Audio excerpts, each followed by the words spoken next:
What's going on? This video gonna be about Debarge's musical influences. Debarge is one of my all-time favorite artists, and I always like the vibe that he came through. When I think about his musical influences, obviously we start with his brother Bobby Debarge and lead singer of Switch, because they'll never be I Call Your Name.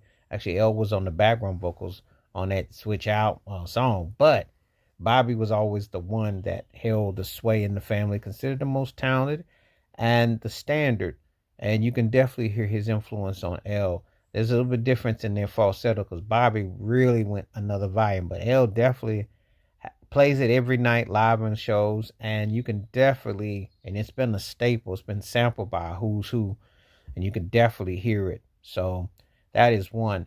Other influences is obviously Earth, Wind, and Fire. Um, with the Brazilian harmonies and vocals. Maurice White, who did produce El DeBarge's In the Storm album back in '92, was a big influence on him musically and stylistically. You can definitely hear that. Stevie Wonder, Don't You Worry About a Thing, is definitely like one of those type. And they actually love me in a special way. He played harmonica on it, and they've worked together. Where You Are, which was Heart, Mind, and Soul album by El DeBarge in '94, which him and Babyface produced.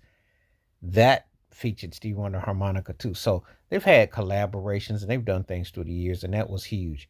You know, the Carpenters, the Bee Gees for tones, the pop sensibilities, because that's a very distinctive thing that you could definitely hear on the DeBarge sound.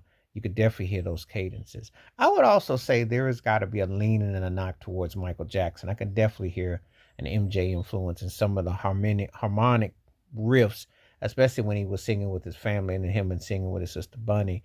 I could definitely hear a Michael tone, because there's a lot of the similar type of things that you can kind of pick from. But when I and those are some of the people that I would think.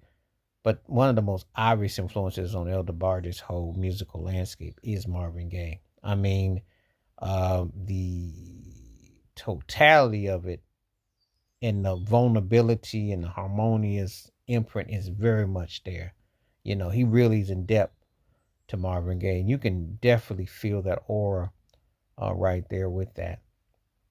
So I would definitely say, um, you know, something that is very present in what he does as an artist.